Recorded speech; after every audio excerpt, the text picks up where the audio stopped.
Olá, boa tarde a todos e a todas que se fazem aqui presente a mais uma aula, uma live aula do professor Wellington Senna de inglês da Escola José Maria Falcão. Vamos iniciar mais um conteúdo, esse será o último conteúdo do ano de inglês da nossa escola, ok? Vamos lá. Bom, pessoal, para iniciar o novo conteúdo do Future Simple Tense, que é o futuro simples, eu gosto de explicar sempre na timeline como é que funciona a ação, de cada estrutura, de cada conteúdo, tá bom? Cada tempo verbal. Então, na timeline, a gente vai verificar que a ação do futuro simples, ela é uma ação simples e completa do futuro. Deixa eu só dar um pause aqui, viu, pessoal? Como eu fico gritando ali, eu volto já. Só um minutinho, isso aí acontece, é normal. Então, vamos ao futuro simples. Como sempre, quando eu vou começar a explicar um conteúdo, eu sempre vou para a timeline explicar como é que funciona a ação. Eu já expliquei as diferenças dos pontinhos, como eles são colocados na timeline, né? Quando é uma bolinha aberta, é uma ação que ela não é completa. Uma bolinha fechada, ela é uma ação completa e é simples, né? E também temos aquele risquinho como se fosse um batimento cardíaco, que significa que é um período, né? Então, aqui para o futuro simples, nós temos uma bolinha fechada, tá bom? É uma ação simples e completa do futuro, tá ok? Então, vamos lá para a definition. The simple future or future simple is a form of the verb that refers to an action or event that has not yet begun. Então, ele está falando aqui que o futuro simples, né, é uma forma do verbo que vai se referir a um evento ou uma ação do futuro que ainda não começou, né, que ela ainda não se iniciou. Então, basicamente, é falar que é algo que ainda vai acontecer. Estamos falando do futuro simples, ok? Passando agora da definition, vamos para frente, ok? Bom, na nossa estrutura, o que nós temos aqui? The future simple tense is formed by combining the future tense of the verb be, ou seja, will or shall, with the verb base form. Ele está dizendo aqui que a gente vai fazer uma combinação do auxiliar will, que é o verbo to be no futuro, ou usar o shall. Eu vou explicar para vocês. Eu acredito que sempre acontece todos os anos, né? Quando os alunos vêm do ensino fundamental para cá, não costumam ter o contato com essa outra nomenclatura que é o shall. Vou explicar como se usa o shall e por que ele tem que ser utilizado, sim, também, né, com o futuro simples, né? A maioria só usa o will e pronto, e acho que a gente deve usar o will com todos os sujeitos, e não é a verdade. Tá bom? Vou explicar para vocês. Mas, basicamente, para fazer o tempo do futuro, você vai usar o will, mas a base form, olha que fácil. Ah, eu sei que o verbo walk é caminhar. Como é que eu vou dizer que eu caminharei, que eu vou caminhar no futuro? Só basta usar o will antes de walk. O will, walk. Pronto, está no futuro a minha sentença. Então, esse conteúdo, basicamente, ele é o mais simples de todos, é o mais fácil. Tá certo? Então, só prestar atenção em algumas coisas que vai dar certo. Certo? Vamos lá, para a estrutura aqui embaixo. Eu tenho aqui, deixa eu pegar aqui o meu marca-texto, também aqui para poder... Nós temos aqui os pronomes pessoais, né? I, he, she, it, we, you, they, usando-os com will, tá bom? Só usar o verbo to be no futuro, com o verbo principal estando na base form. Aqui eu gostaria que vocês prestassem atenção também aqui no complemento. O complemento eu coloquei aqui alguns epítetos que demonstram que se trata de futuro, né? Nós temos aqui no complemento a palavra tomorrow, que significa amanhã, tomorrow. The following day, que é o dia que se segue, né? O próximo dia. The next day, o próximo dia, agora sim, literalmente. The day after tomorrow, o dia depois de amanhã, tem até um filme com esse nome aí, né? Next week, inclusive tem uma música também do Metallica aí, pro Cauã que tava falando aí de rock aí, ó. A música do Metallica, né? The day after tomorrow, the day that never comes, é o dia que nunca virá. Então, next week, que é a próxima semana, tudo que vier com next é próximo. Next year, próximo ano, né? Next month, próximo mês. Então, fiquem ligados com essas palavrinhas aí, que elas têm esse significado de futuro, tá ok? Então, continuando aqui. Só para falar também e esclarecer um pouco sobre o uso do shall. O shall, ele era utilizado também no futuro e ele dá uma ideia de obrigatoriedade de se cumprir um plano. Quando você tem um plano do futuro e você usa o shall, você quer ter essa obrigatoriedade de cumprir aquilo que foi planejado, porque com o will Não é assim que funciona. O will, ele dá a ideia de futuro, você pode até planejar, mas é um futuro incerto, que pode ou não acontecer dependendo dos imprevistos. A gente tem um outro futuro, que ele significa algo que você vai fazer, está programado e planejado, é um futuro próximo, que é o futuro com o be going to, certo? Mas esse daí é uma situação para outro conteúdo. Então, a gente vai estar trabalhando com o will, que é um futuro incerto, mas você vai ter um plano, ou o shall. O shall, ele dá uma ideia de obrigatoriedade de se cumprir aquele plano. Então, por isso ele acabou sendo defasado com o passar dos anos, e o shall foi deixando de ser utilizado, e mais o will e o be going to. Então, o shall, especificamente, ele vai ser utilizado também por causa do uso do will. O will, ele é um modal verb, um verbo modal, ou seja, ele é um verbo anômalo defetivo. Por isso que qualquer outro verbo que venha depois de um verbo modal, ele deve vir na base form. É esse o motivo que, ao usar o will, o verbo que vem a seguir estará na base form, porque o will é um verbo modal, tá bom? E o will, por ser um verbo modal, ele tem algumas regras, ele não pode ser utilizado em perguntas, onde eu vou estar usando como sujeito os pronomes I ou we, né? O eu ou nós, certo? Eu não posso utilizar o will com esses pronomes. Nesse caso, a gente usa o shall, tá bom? Então, por isso, precisa ter calma também. Professor, mas se eu colocar o will antes de I, ou então o will antes de we, numa prova, vou estar errado? Não completamente, você não está completamente errado. Porém, não é o mais adequado a se utilizar, que fique claro isso. O adequado seria utilizar o shall, né? Principalmente quando tem essa indicação que você quer que se cumpra aquele plano do futuro, tá bom? Por exemplo, você está falando aqui que vocês precisam sair agora porque vocês vão para algum outro lugar. Aí você diz assim, shall we go now? Poderemos ir agora, devemos ir agora, né? Iremos agora. Então, eu posso falar, shall we go now? Então, você utiliza o shall nessa situação. Quando você vê que tem a necessidade de se cumprir o plano, né? Então, vocês precisam ir naquele momento, senão vocês não vão chegar em algum outro lugar. Então, essa é a utilização do shall, tá bom? Então, vamos para a próxima página. Agora, nós vamos aqui para essa página que é super importante, que é os ages. Então, vamos continuar. Os ages. Quais são os tipos de uso do futuro simples? Isso daqui que é importante você saber. Por quê? Quando você for fazer prova de concurso ou de vestibular, Enem, você precisa estar atento a esse tipo de uso que vai te ajudar na interpretação do que está acontecendo, principalmente para a interpretação de texto do Enem, tá bom? Inclusive, o primeiro uso aí do will, ele vem com uma das técnicas que a gente utiliza para poder interpretar texto no Enem, que é o prediction, né? A gente está vendo aí a palavra prediction. Então, um dos usos é para prever um evento futuro, ou seja, predict a future, prediction, né? Sobre previsão.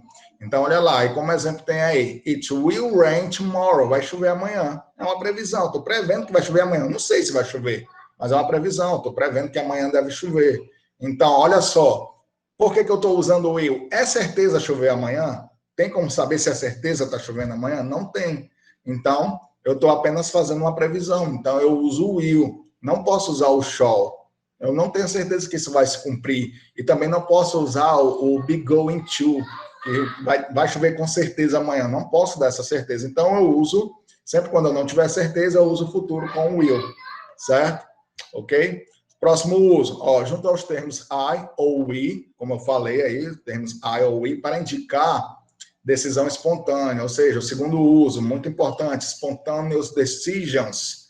Quando eu vou utilizar uma decisão espontânea, aquela de momento, né? Eu não pensei, é o que eu preciso decidir agora, então eu utilizo o will para isso, principalmente é muito utilizado quando você está no restaurante, por exemplo, vem lá o garçom aí, can I help you? Aí você diz, I'll have the steak, eu vou querer a carne, né? Então você usa esse will, eu falei I'll, que é a contração, certo? De I will, I'll have the steak, tá bom? Então, você utiliza o will para esse tipo de decisão de momento, decisão espontânea. O exemplo aí tem, I'll pay for the tickets by credit card. Ele resolveu que vai pagar com cartão de crédito naquele momento, tá bom? Então, foi uma decisão de momento, uma spontaneous decisions. Então, vamos para o próximo item. I won't leave until I've seen the manager. Olha só. Agora, ele está falando na forma negativa também, né? Ele decidiu que ele não vai sair até que ele consiga ver o gerente. Então, também foi uma decisão de momento. Então, utilizou só a forma negativa também para explicitar que pode ser utilizado tanto na afirmativa como na negativa. Já fiquem ligados aí na estrutura, que quando eu for passar para as formas, o want é a forma negativa abreviada de will mais not, tudo bem? O will mais not. Sim, eu vou disponibilizar, só respondendo aqui a Sâmia, vou disponibilizar tanto a aula gravada, vou editar, obviamente, quanto o slide do conteúdo para que vocês possam aí se apropriar melhor, né, do conteúdo, tá bom? E se tiver alguma dúvida, você pode procurar pelo WhatsApp, que eu tiro para vocês, tá bom? Ok? Continuando.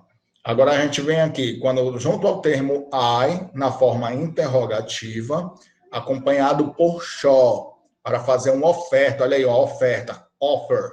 Quando eu vou fazer uma oferta para alguém, eu posso usar o will ou posso usar o shall. Ele também é utilizado para ofertas, né? Por exemplo, shall I open the window? Eu devo abrir, eu abrirei essa janela, eu posso abrir, quase que pedindo uma permissão, né? Mas está oferecendo a ajuda, está se disponibilizando a abrir a janela, tá certo? Eu poderia também utilizar em outra maneira, are you going to make your homework? I will help you. Eu posso dizer assim, que eu vou te ajudar a fazer também o teu dever de casa. Quando eu uso I will help you, eu estou oferecendo ajuda. Então, eu posso usar o will ou o shall, tudo bem?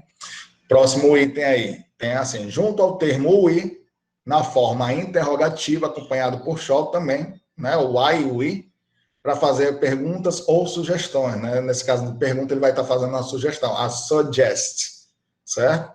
Ele está fazendo a suggest, uma sugestão, onde ele diz assim, shall we go to cinema tonight, né? Podemos ir ao cinema hoje à noite, né? Nós iremos ao cinema hoje à noite. Que tal irmos ao cinema hoje à noite? Você pode ter todos esses tipos de traduções a partir do shall, né? Mas vai dar a ideia de futuro, que é hoje à noite, né? E é quase que um convite pedindo ou insinuando que você aceite, né? Ir ao cinema, tá bom? Próximo item, junto ao termo I, na forma interrogativa, acompanhado por shall, para pedir conselhos ou instruções. Aqui, ó, ad é a abreviação de advertise, certo? Que vai vir de aviso ou de conselho, tá bom? A counsel, aí você pode estar pedindo conselho ou instruções. Então, juntamente, por exemplo, what shall I tell the boss about this money? O que eu deveria falar para o chefe, né, sobre esse dinheiro? Então, quando ele usa o shall, é algo que ele ainda vai dizer, né? Mas ele está pedindo um conselho do que deve fazer, do que ele deve fazer no futuro, tá bom? Então, é um outro uso do will ou shall do futuro simples para dar conselhos ou instruções, ou pedir conselhos ou instruções. Aí temos aí outros exemplos aí, né? Junto ao termo you para dar ordens, order, né? Parece até aí o modo imperativo, né? Que serve para dar ordens, né? Aí a pessoa diz assim, um exemplo, you will do exactly as I say, né? Você fará exatamente da maneira do que eu disse, né? Então aqui de certa forma você percebe até o tom rude que é dar uma ordem, né? You will do exactly as I say. Você vai fazer da maneira que eu disse, né? Do jeito que eu disse.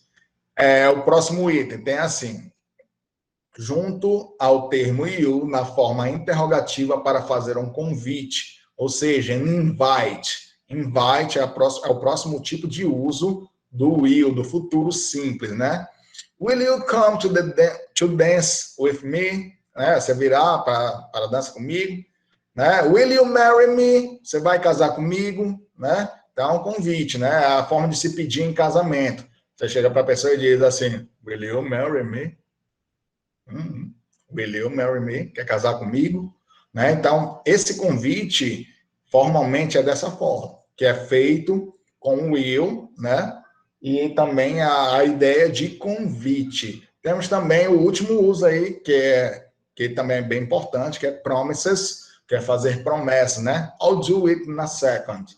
Farei em um segundo, vou fazer isso agora, né? Então, I'll do it, vou fazer. Então, quando você usa o will, junto com um verbo aí na base form, nesse sentido de promessa, você também está utilizando o futuro simples com, obviamente, de uma forma mais específica. Então, quando você começa a ter esse tipo de entendimento sobre o futuro, fica fácil de interpretar uma questão Enem aí, tá bom? Uma questão também de vestibular e concurso, cai bastante em concurso também, o futuro simples, tá bom? Apesar de ser um conteúdo bem fácil, né? Tem os meios de tentar complicar esse conteúdo. Então, apesar disso, vamos ver agora na estrutura como é super fácil, super simples e descomplicado. Isso daqui só são os usos, mas vamos ver a estrutura como é que funciona em si, para ver se é tão difícil assim, tá bom? Vamos ver aqui. Forma afirmativa. Vejam só, eu tenho um sujeito, vou usar o auxiliar o will para todos os meus sujeitos e vou usar o verbo principal na base form. Pronto, está feito o meu futuro simples na forma afirmativa. O will mais a base form. Obviamente que é bem básico e simples. É o conteúdo dos conteúdos que nós temos vistos até o momento, é o mais fácil do ano, que é o termo de estrutura mais básico possível. Primeiro, eu vou usar apenas um auxiliar, ele não vai fazer diferenciação entre meus sujeitos, qualquer um sujeito eu vou utilizar o will, e o verbo principal não precisa ser flexionado de maneira alguma, basta estar na base form. Então, bem básico esse conteúdo, bem fácil, tá bom? Então, vamos agora para a estrutura negativa. Olha só, quando eu tenho o verbo to be, é só lembrar aqui também disso aqui, eu tenho o will. O will é o verbo to be no futuro. Quando eu tenho o verbo to be em qualquer que seja, né, o meu tempo verbal, esse verbo to be vai ser utilizado tanto na forma afirmativa, negativa e interrogativa. É com ele que nós faremos todas as regras sem utilizar nenhum outro verbo auxiliar, tá bom? Então, basta colocar quem aí para aparecer a forma negativa? O not. Colocou o not, transformou na negativa. O will mais not, nós temos a forma negativa. E só levando esse adendo que está lá embaixo na observação, que o will mais not pode ser abreviado para o want, tá certo? Para o want, ok? Bem basicamente isso que eu falei lá naquele outro momento, que o will mais not pode ser abreviado para o want. Está feita a forma negativa. Para fazer a forma interrogativa, mais uma vez a gente lembra aquela regrinha onde tem verbo to be, foi fazer a forma negativa e interrogativa, também vai utilizar o próprio verbo to be para fazer. Na forma interrogativa, precisa haver aquela inversão de posição com quem? Do sujeito com o meu verbo to be. Então, vamos lá. Olha só o que foi que mudou aí, ó.